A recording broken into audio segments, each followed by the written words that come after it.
आज का हमारा टॉपिक है द सेंटेंसेस टाइप, यानी कि सेंटेंस के प्रकार कितने होते हैं। इसके पहले मैंने एक video the sentence and its parts इसका एक डाल चुकी हूँ मैं वीडियो। आप उसको नहीं देखा तो जाइए, आप आई बटन पर क्लिक करिए। यहाँ जो ऊपर किनारे आपको कोने में एक आई बटन दिख रहा होगा, आई, उस पर क्लिक करिए और मेरा वो वाला वीडियो आप देख सकते हैं। तो चलिए देख लेते हैं हमारे sentences type. There are 5 types of sentence. यहाँ पर हमारे 5 प्रकार के सेंटेंस पाए जाते हैं। First of one is assertive sentence, यानी कि विधि सूचक वाक्य। Second of one is interrogative sentence, प्रश्नवाचक वाक्य। थर्ड इम्परेटिव सेंटेंस, आज्ञा सूचक वाक्य। फोर्थ है हमारा एक्सक्लेमेटरी सेंटेंस, विस्मयादिबोधक वाक्य। फिफ्थ है हमारा ऑप्टेटिव सेंटेंस, यानी कि इच्छा सूचक वाक्य। आपको कोई प्रॉब्लम ना हो इसलिए मैंने यहाँ पर सेंटेंस की डिफिनीशन भी दे दी है, तो आप देख सकते हैं। तो चलिए देखते हैं हमारे सेंटेंस की definition. A group of word that makes a complete sense that is called a sentence, यानी कि ग्रुप ऑफ वर्ड, शब्दों का एक समूह, that makes a complete sense, जो एक पूर्ण भाव व्यक्त करे। कंप्लीट यानी कि पूर्ण, सेंस मीन भाव व्यक्त करे, that is called a sentence. हमारा क्या कहलाएगा? सेंटेंस कहलाएगा, यानी कि वाक्य कहलाएगा। जैसे यहाँ पर एग्जाम्पल देख लेते हैं। She is an intelligent girl. यहाँ पर हमारा इस सेंटेंस में पूरा भाव व्यक्त हो रहा है, तो इसका मतलब ये पूर्ण भाव व्यक्त कर रहा है, ये हमारा हो जाएगा सेंटेंस। तो देखते हैं हमारे पहले सेंटेंस को कि पहला सेंटेंस हमारा है असर्टिव सेंटेंस। देख लेते हैं कि असर्टिव सेंटेंस क्या है, इसका डिफिनीशन देखिए आप। ए sentence that it's a sentence, assertive sentence, A sentence that it's assertive sentence, a sentence that it states a fact. Such sentences have simple statement. A sentence that states a fact. Such sentences have simple statements, यानी कि ये वाक्य जो होते हैं assertive sentence, ये fact यानी कि तथ्य, इवेंट यानी कि घटना, एक्शन यानी कि कार्य, कंडीशन यानी कि स्थिति, या फिर स्टेटमेंट यानी कि अवस्था का बोध कराते हैं। किसी भी कार्य, किसी भी स्थिति, किसी भी घटना, किसी भी स्टेट, फैक्ट, इसका बोध कराते हैं। जैसे यानी कि सिंपल स्टेटमेंट, यानी कि इनके पास सिंपल साधारण सी घटना, ऐसे सभी साधारण घटना, साधारण स्थिति सभी का बोध कराते हैं। हमारे क्या होते हैं? असर्टिव सेंटेंस, यानी कि विधि सूचक वाक्य कहलाते हैं। तो यहाँ पर जैसे मैंने एग्जांपल ले लिया, Ram is a good boy, Ram एक अच्छा लड़का है। राम की सिंपल स्टेटमेंट यानी सिंपल स्थिति, उसकी अवस्था, सिंपल अवस्था, उसकी कंडीशन का बोध करा रहा है, उसकी फैक्ट यानी कि तथ्य का। I go to school every day, मैं प्रत्येक दिन स्कूल जाता हूँ, यानी कि वो बता रहा है कि उसकी अवस्था यानी कि कंडीशन, उसका कार्य बता रहा है कि वो प्रत्येक दिन स्कूल जाता है। तो यहाँ पर हमारा हो जाएगा assertive sentence. Types of assertive sentence, यानी अब देख लेते हैं जो हमारे अभी आपने पढ़ा असर्टिव सेंटेंस, उसका टाइप्स देखिए आप। टाइप्स, पहला है हमारा असर्टिव सेंटेंस को हम 2 भागों में बांटते हैं। पहला है हमारा अफर्मेटिव सेंटेंस। तो अफर्मेटिव सेंटेंस इनको हिंदी में क्या कहते हैं? देखिए मैंने यहाँ पर नीचे लिखा है, हिंदी में इन्हें स्वीकारात्मक वाक्य कहते हैं, यानी कि असर्टिव सेंटेंस को हम हिंदी में स्वीकारात्मक वाक्य कहते हैं। तो इसका डिफिनीशन देखिए। Assertive sentences shows only facts, event, action, condition, etc. जो आपने अभी ऊपर पढ़ा वही सेम इसकी भी डिफिनीशन है, बस उसमें क्या अंतर था उसमें अभी आप आगे समझ जाएंगे। अभी देखिए पहले, इन वाक्यों के द्वारा किसी तथ्य, घटना, कार्य अथवा दशा को दर्शाया जाए, उसी का भाग है तो वही दर्शाएगा। असर्टिव सेंटेंस का भाग है तो वही तो होगा। अब इसमें क्या अंतर होगा ये देखिए। इस अफर्मेटिव यानी कि स्वीकारात्मक, इसमें स्वीकारात्मक यानी कि अफर्मेशन में दर्शाएगा। Walking is a good exercise, यानी जैसे देखो इन वाक्यों के द्वारा किसी इतना का बोध कराता है। तो जैसे एग्जांपल ले लीजिए, एक walking is a good exercise, घूमना अच्छा व्यायाम है। तो इसमें क्या पता चल रहा है आपको, इसमें किसी तथ्य, किसी दशा, किसी अवस्था का बोध हो रहा है। The dog is faithful animal, कुत्ता वफादार जानवर है, यानी कि इसकी स्थिति बता रहा है, इसका कार्य बता रहा है कि कुत्ता वफादार होता है। अभी अंतर देखिए आप, इसके दूसरे काइंड की तरफ चलते हैं। तो देखिए हमारा है सेकंड निगेटिव सेंटेंस, नकारात्मक वाक्य। These sentences does shows any action, facts, events, condition, state ETC negation. अब उसमें क्या था, उसमें अफर्मेशन में शोज कर रहा था और इसमें निगेशन में, निगेशन इसके शब्द से पता चल रहा है कि नकारात्मक भाव व्यक्त करेगा यहाँ पर। तो इसका मतलब क्या होगा, देखिए these sentences does shows any action, fact, event, condition, states ETC negation, यानी कि इन वाक्यों के द्वारा किसी कार्य, तथ्य, घटना, दशा या अवस्था का ना होना स्वीकार किया जाए। उसमें होना स्वीकार कर रहा था कि राम एक अच्छा लड़का है। अब इसमें कहेगा राम एक अच्छा लड़का नहीं है, राम एक गंदा लड़का है, अच्छा लड़का नहीं है, ऐसा बताएगा। तो इसका मतलब निगेशन में बताएगा, इसका नकारात्मक उल्टा निगेशन भाव व्यक्त करेगा। जैसे देखिए एक example, it was not raining in the morning, यानी कि सुबह बारिश नहीं हो रही थी। तो जैसे अभी मैंने बताया यहाँ पर नकारात्मक भाव व्यक्त करें, नकारात्मक निगेटिव। तो यहाँ पर देखिए नकारात्मक, नॉट से पता चल रहा है हमारा कि निगेटिव भाव व्यक्त हो रहा है। इसका मतलब क्या होगा, ये हो जाएगा निगेटिव सेंटेंस। एक और एग्जाम्पल ले लीजिए, सी हैज़ नो हाउस, उसके पास घर नहीं है।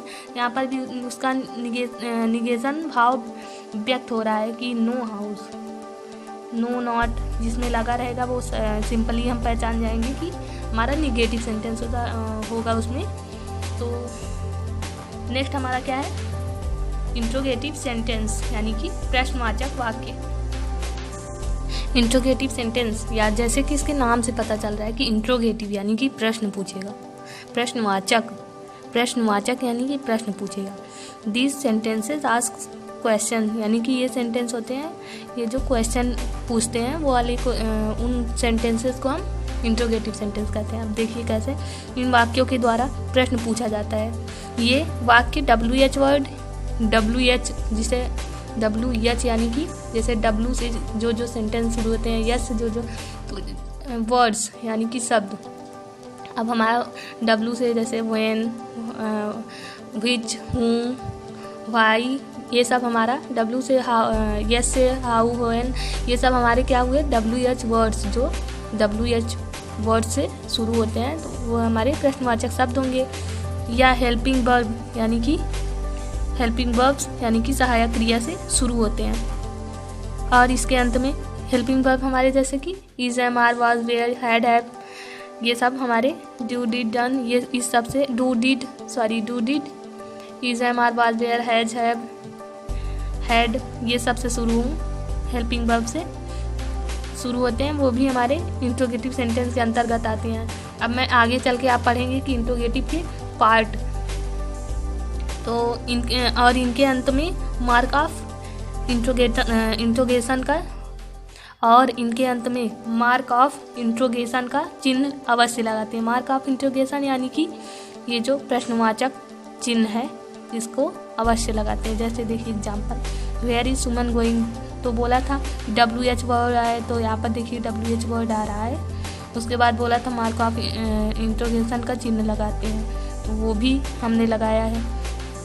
तो इससे हम सिंपली पहचान जाएंगे कि ये हमारा इंट्रोगेटिव सेंटेंस है। और आप इसका अर्थ निकालेंगे, वेयर इज सुमन गोइंग यानी कि सुमन कहाँ जा रही है, तो इसका अर्थ निकल रहा है कि इसमें प्रश्न पूछ रहा है, कहाँ जा रही है सुमन, तो इसमें प्रश्न पूछ रहा है, तो इसका मतलब ये प्रश्नवाचक वाक्य हुआ। तो ऐसे एक एग्जाम्पल और, डज शी लिव हियर, यानी कि क्या वह यहाँ रहती है, यानी कि क्या वह यहाँ रहता है। तो बोला था कि सहायक क्रिया से शुरू हो, तो वो भी हमारे इंट्रोगेटिव सेंटेंस के अंतर्गत आएगा। अब कौन सा इंट्रोगेटिव, WH, यस, नो, या भी आगे आप पढ़ेंगे। तो ये देखिए हमारा क्या हो गया, ये हो गया हमारा इंट्रोगेटिव सेंटेंस, क्योंकि यहाँ पर भी क्वेश्चन पूछ रहा था। तो टाइप्स ऑफ इंट्रोगेटिव देखिए, इंट्रोगेटिव के टाइप क्या है। इंट्रोगेटिव सेंटेंस के दो प्रकार होते हैं। पहला हमारा है WH टाइप, अभी जो मैंने बताया था ऊपर, तो उनके दो प्रकार हैं इंट्रोगेटिव के। WH टाइप इन वाक्यों का प्रारंभ, देखिए अभी मैंने बताया था ये वाला कि who, whom, whose, which, what, where, when, why, how, इससे W और H वर्ड से शुरू होते हैं, वो हमारे WH टाइप सेंटेंसेस कहलाते हैं। तो ये सब हमारे WH से शुरू हो रहे हैं, तो इसका मतलब देखिए व्हेन, वेयर, ये सब हमारे WH वर्ड्स हैं, इनसे शुरू हो रहे हैं, इसका मतलब ये हमारे WH टाइप सेंटेंसेस हो जाएंगे। देखिए वेयर आर यू प्लेइंग, तुम कहाँ खेल रहे हो, तो ये देखिए यहाँ पर इसका भाव तो निकल रहा है प्रश्नवाचक, पर WH वर्ड से शुरू हो रहा है। प्रश्नवाचक तो निकल रहा है इसका भाव, लेकिन WH वर्ड से शुरू हो रहा है, इसका मतलब ये WH टाइप सेंटेंस होगा। जैसे how many sisters have you, यानी कि तुम्हारी कितनी बहनें हैं, तो इसमें देखिए आप WH बोला था तो WH वर्ड है, तो इसका मतलब ये भी WH टाइप सेंटेंस हुआ। वैसे इसका अब हमारा सेकंड जो है part yes no type sentence, ये वाक्य हेल्पिंग वर्ब से शुरू होते हैं। हेल्पिंग वर्ब यानी कि is, am, are, was, were, has, had, ये सब इनसे शुरू हो, तो डू, डिड इससे शुरू हो, डज से, तो ये सब हमारे हो जाएंगे हेल्पिंग वर्ब यानी कि शुरू हो, तो हमारे यस नो टाइप। जिनका उत्तर, जैसे इनको आप और एक इजी वे में देखिए, जैसे इनका उत्तर कोई आपसे पूछे तुम कहाँ खेल रहे हो, तो आपको वो स्थान बताने के लिए जवाब देना पड़ेगा कि कहाँ खेल रहे हो, उस स्थान का नाम बताना पड़ेगा। तो और इनमें क्या होगा, यस नो, इसका नेम क्यों पड़ा, इसका नेम यस नो इसलिए पड़ा क्योंकि इसका आंसर हम यस या नो में दे सकते हैं। तो अगर कोई तुमसे पूछे कि आर यू ए स्काउट, यानी कि क्या तुम एक स्काउट हो, तो आप इसे बता सकते हैं नहीं या हाँ, इतने में बता सकते हैं कि नहीं या फिर हाँ, लेकिन इसका आंसर आप बता सकते हैं नहीं या हाँ में। वेयर आर यू प्लेइंग, तुम कहाँ खेल रहे हैं, तो क्या आप हाँ नहीं बताएंगे इसका आंसर, नहीं, इसका आंसर आप हाँ या नहीं में नहीं बताएंगे, आप इसका आंसर उसका पूरा मतलब आप इसका आंसर हाँ या नहीं में नहीं बताएंगे, आप इसका आंसर पूरा बताएंगे कि आप कहाँ खेल रहे हैं, उस स्थान का नाम बताएंगे। तो आपको इसका आंसर देना पड़ेगा, और इसमें आपको या आप सिर भी ला सकते हैं नहीं हाँ इसमें, या फिर हाँ या नहीं शब्द कह के आप इसका आंसर देकर ख़त्म कर सकते हैं, लेकिन उसमें हाँ या नहीं कह सकते हैं, इसमें आपको पूरा बताना पड़ेगा। इसका नेम इसीलिए पड़ा है कि इसे हम यस नो में आंसर दे सकते हैं इन प्रश्नों का। तो जैसे देखिए आर यू ए स्काउट, क्या तुम एक स्काउट हो, तो आपसे कोई पूछेगा तो आप यहाँ अगर रहेंगे तो हाँ कहेंगे, नहीं रहेंगे तो नहीं कहेंगे, लेकिन उन सेंटेंसेस में हाँ या नहीं में उत्तर नहीं दे सकते थे। उसके बाद यहाँ पर बोला था ये वाक्य हेल्पिंग वर्ब से शुरू होते हैं, तो ये देखिए हेल्पिंग वर्ब से शुरू है ना ये वाक्य, तो आप जान जाएंगे कि ये हमारा यस नो टाइप सेंटेंस है। उसके बाद एक एग्जाम्पल और, हैज़ रमन नो बाइसिकल, यानी कि रमन के पास कोई साइकिल नहीं है, तो रमन अगर होगा उसके पास तो हाँ में बोलेगा या फिर नहीं बोलेगा, इसका मतलब ये यस नो टाइप सेंटेंसेस है, यस नो टाइप क्वेश्चन है, इसका मतलब ये हमारा इंट्रोगेटिव सेंटेंस का यस नो टाइप क्वेश्चन हो जाएगा कि आप इसका आंसर हाँ या नहीं में दे सकते हैं। उसके बाद इसमें हेल्पिंग वर्ब है, आप दो चीज़ों से पहचान जाएंगे कि ये हमारा यस नो टाइप क्वेश्चन है कि नहीं है, ये भी आप इससे पहचानेंगे कि क्वेश्चन मार्क ऑफ इंट्रोगेशन से।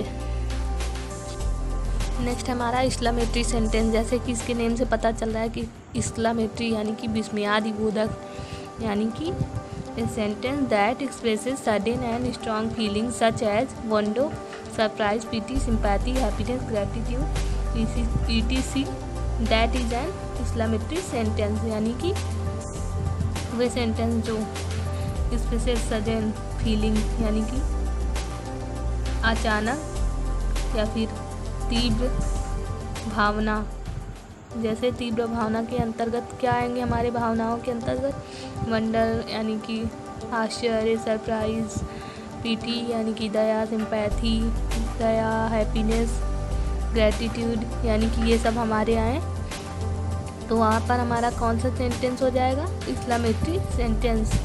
देखो यहाँ ये वाक्य आश्चर्य, करुणा, कौतूहल, दुख और गहरी सहानुभूति प्रकट करते हैं। सामान्यतः ऐसे वाक्य क्रिया को छोड़कर हाउ, व्हाट और इंटरजेक्शन से शुरू होते हैं, यानी कि ये इंटरजेक्शन वर्ड से शुरू हो सकते हैं या फिर हाउ से शुरू हो सकते हैं, व्हाट से शुरू हो सकते हैं, और इनके अंत में मार्क ऑफ एक्सक्लेमेशन, इनके अंत में मार्क ऑफ एक्सक्लेमेशन का चिन्ह अवश्य लगाते हैं। आप इनको आसानी से पहचान सकते हैं मार्क ऑफ एक्सक्लेमेशन के चिन्ह से, यानी कि इस चिन्ह से।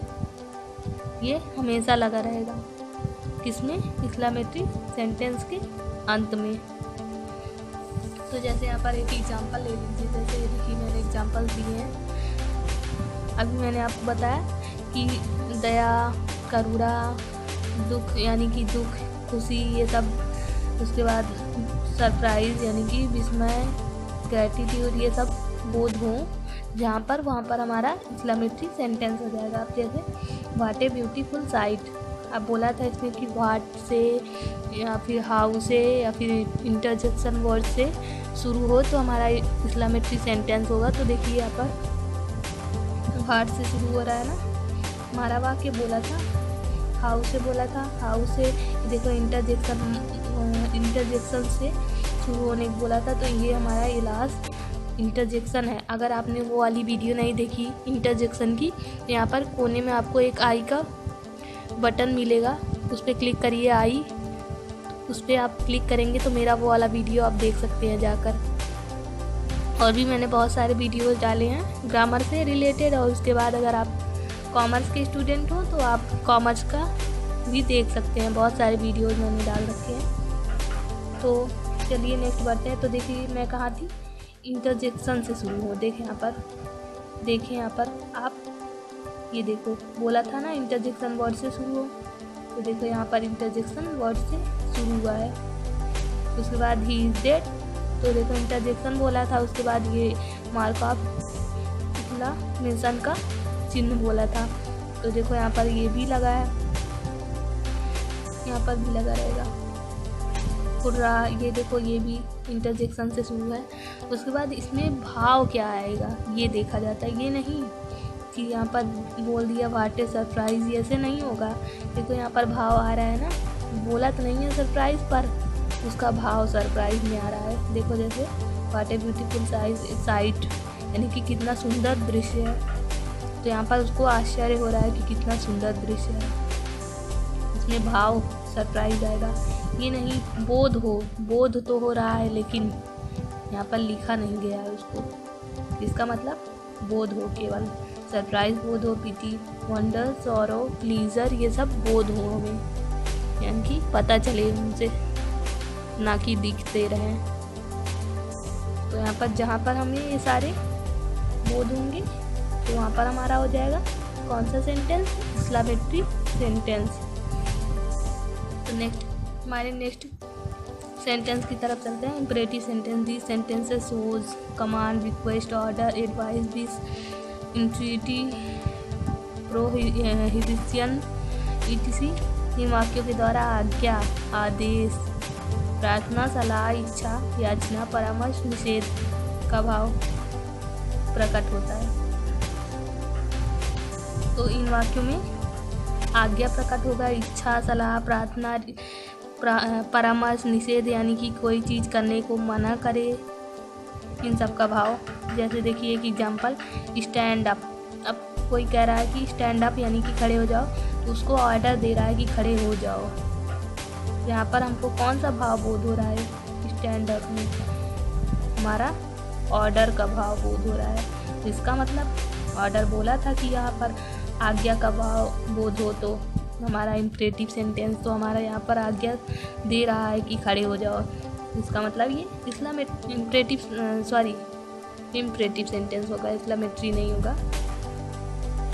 उसके बाद एक एग्जांपल और, लॉन्ग लिव आवर प्रिंसिपल, जैसे इसमें कह रहा है हमारे प्रिंसिपल प्रधानाध्यापक लंबे समय तक जिए यानी कि दीर्घायु हो, तो उसमें क्या कर रहा है, वो विश कर रहा है, इच्छा अपनी प्रकट कर रहा है कि ईश्वर से कि हे ईश्वर हमारे प्रिंसिपल लंबे समय तक जिए, तो इसमें विश प्रकट हो रही है। तो इसका मतलब यहाँ पर बोला था कि इच्छा प्रकट हो, तो इच्छा प्रकट हो रहा है, इम्परेटिव सेंटेंस हो जाएगा हमारा। बी ऑनेस्ट यानी कि कोई सलाह दे रहा है, एडवाइस कि हमेशा ईमानदार रहो, तो यहाँ पर भी सलाह का बोला था ना कि सलाह भी दे, प्रार्थना करे, याचना यानी कि कोई चीज़ मांगे, रिक्वेस्ट करे, परामर्श दे। निषेध यानी कि मना करे, आज्ञा दे, आदेश दे। प्लीज़ लिसन टू मी, अब यहाँ पर बोला था ना आपको प्रार्थना के लिए, तो प्रार्थना दे, यहाँ पर प्रार्थना कर रहा है कि कृपया मुझे सुनिए, मेरी बात सुनिए। तो यहाँ पर रिक्वेस्ट का भाव हमें बोध हो रहा है। इसका मतलब यहाँ पर इम्परेटिव सेंटेंस है। आप सिंपली इन सभी से आपको पता चल जाएगा, इन सारे ऑब्जेक्ट से कि कौन सा सेंटेंस है। मैंने अगर आपको नोट्स आप बना सकते हैं ऐसा जिससे आपको तैयार हो जाए, तो आप भी एक नोट्स बनाएं, उसमें लिखें सारा। चलते हैं हमारे नेक्स्ट सेंटेंस की तरफ। लास्ट है हमारा ऑप्टेटिव सेंटेंस, इसका अर्थ होगा इच्छा सूचक वाक्य। तो इसके भाव से अभी आपने क्या पढ़ा, इसमें भी इच्छा बोध हो रहा था और इसमें भी, और इसका तो सेंटेंस नेम ही है इस इच्छा सूचक वाक्य। तो देखिए अभी डिफरेंस क्या होगा इसमें। दी सेंटेंसेस शोज ब्लेसिंग, विश, कर्ज, ईटीसी। इच्छा सूचक वाक्यों के द्वारा आशीर्वाद, शाप या इच्छा को प्रकट किया जाता है। तो इसमें और उसमें डिफरेंस क्या होगा आपको देखना अभी देखना है। इसमें भी बोला इच्छा सूचक वाक्य द्वारा आशीर्वाद, श्राप या फिर इच्छा को प्रकट होता है। उसमें भी इच्छा प्रकट हो रही थी और इसमें भी इच्छा। तो इसमें डिफरेंस क्या है, बस इसमें डिफरेंस इतना है कि यहाँ पर मैंने नोट में जो लिखा है आप उसको अच्छे से याद रखिएगा।